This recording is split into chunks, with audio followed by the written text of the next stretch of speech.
Parody website ClownStrike has refused to bow down to very real website CrowdStrike's bogus DMCA takedown.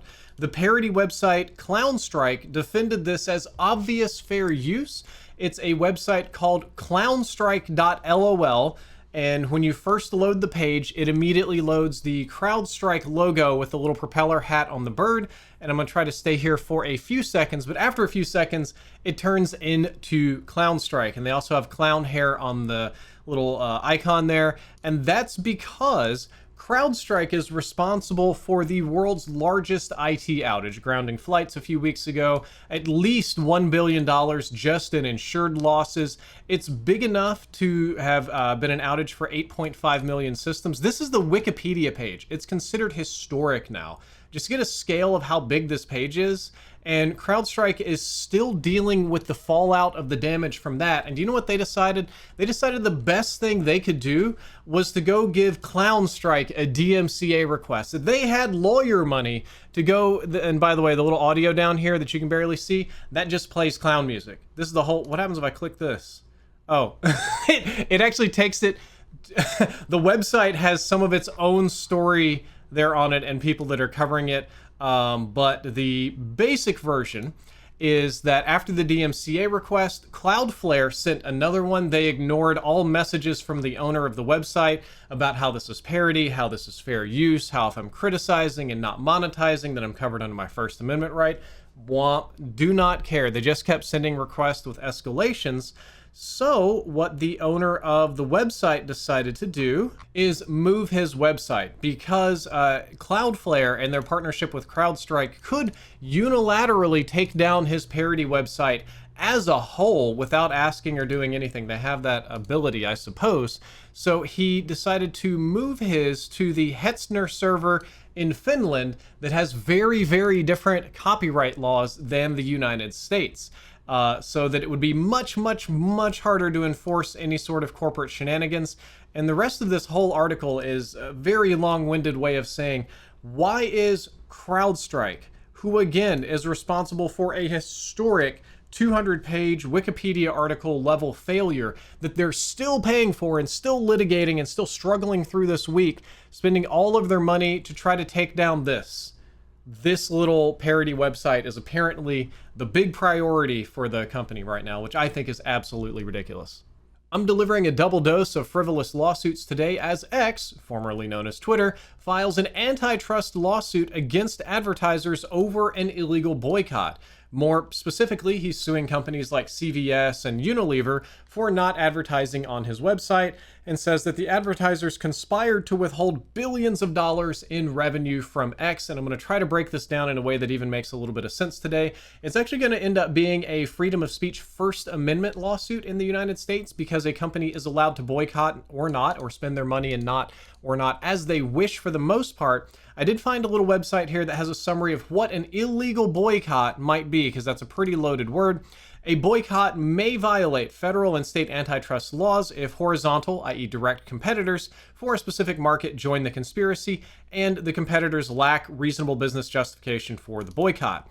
And some courts also require plaintiffs to possess sufficient market power to reduce or eliminate the target company's ability to compete, or exerted control over a facility or resource the company needed in order to compete, which might be the advertising here. And they might also argue for not a reasonable business justification. Now, the companies that he's suing, I'm going to go ahead and scroll down here, see if we can get to this. He's suing a advertising group, which under that umbrella includes Unilever, Mars, CVS, Orsted, and a dozen other other brands. It's an organization called World Federation of Advertisers. To join the World Federation of Advertisers initiative, called the Global Alliance for Responsible Media, or GARM, companies must agree to withhold advertising from social platforms that aren't compliant with the organization's safety standards, which, as we all know, X is not. You can be as racist or mean or as lying and just whatever sort of crazy stuff you want to put on X. There's really no limit. I can't even discuss the things I've seen on X here on TikTok or I'll get demonetized. And X alleges that GARM organized an advertiser boycott of Twitter to coerce the company into following the initiative's safety standards. So X Safety has announced they're actually restarting their relationship with the WFA and this company, and they're kind of trying to get back on the right track. But today we're suing you for several $billion. The CEO, who is basically a puppet that Elon sticks his hand up in and makes talk, says that they have all of the facts on their side and there's a big conspiracy and that they're putting your freedom of speech and the global town square at risk. And the other group really hasn't responded to this or had anything public to say yet. It's very, very, very likely that this is going to be headed to federal court, maybe the Connecticut Chancery Court, and that it's probably going to center around a business's First Amendment rights to advertise however they want. And that's kind of how it is right now. It's really hard to do an advertiser boycott that's illegal because it's such a subjective thing. The company can just be like, well, my opinion is this isn't good for our brand. And that's usually a good enough excuse. But man, that doesn't stop people from filing lawsuits. The price of Disney Plus is about to go up, but so is ESPN Plus and Hulu and a couple of other things that Disney owns, because Disney is trying very hard to make its streaming business profitable. In case you didn't know, Netflix, Amazon, almost every major streaming service is unprofitable at the moment. They're all chasing profitability, and Disney, like many of the others, has decided the best way to do this is to raise prices. So it's about a $2 increase across the board. Disney Plus with ads, I didn't know they had a with ads option, is going up to $10 a month. No ads is $16. Hulu, this is what's insane, $10 for ads on Hulu, almost $20 at $19 for no ads, nearly doubling the price there. ESPN, you just have to have ads. There's no way to do ESPN Plus without ads. The bundle offers have ads or no ads. And then, of course, there's Hulu Live TV with and without ads. But I wonder if it's Live TV, does it still play the commercials? Like, if you get the no ads package, what does it play instead? But Hulu with Live TV is $100 a month, which is insane. Several of these don't even have an annual billing cycle. And you can see the price jumps here going from 8 to 10 and then 14 to 16. And then you can kind of see it's about a $2 to $3, maybe $4 price jump across the board month for month. The biggest one here is the Hulu Live TV. And one of the things that's going on, you can see down here at the bottom, is Disney is wanting to get into the fast channel game, which I actually didn't know what it is. They're sort of always on channels. If you have something like Pluto TV, you might have seen the American Gladiator channel or the Star Wars channel. That's what Disney wants to do, the Star Wars channel or the Western channel. And what they want to do is have a dedicated streaming channel on all the time. Shudder does this as well, Shudder TV, dedicated to Star Wars, Marvel, Pixar, more, so that kids can easily tune in. They don't have to search, they don't have to think, they can just immediately hit like the Marvel channel and it loads up something about Spider-Man.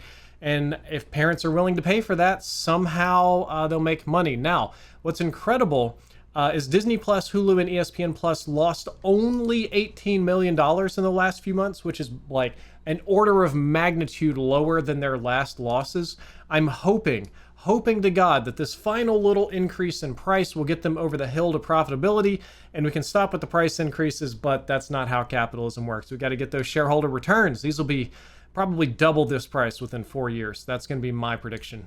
This seemingly uninteresting story is actually going to be the most impactful one that we cover this week, which is that streetlights running all night make leaves so tough that insects can't eat them, threatening a collapse in the food chain. And by insects, we're talking about bugs, from spiders to caterpillars to all sorts of creepy crawlers and things that we learned about in grade school because they are the bottom level, the base, the foundation of our entire food supply.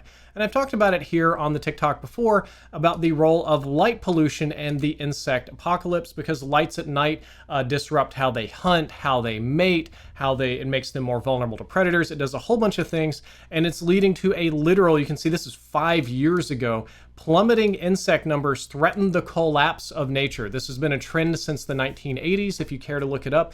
Insect populations around the world are plummeting, which again means the base level of our food supply is plummeting, and scientists in China have discovered another nightmare associated with this.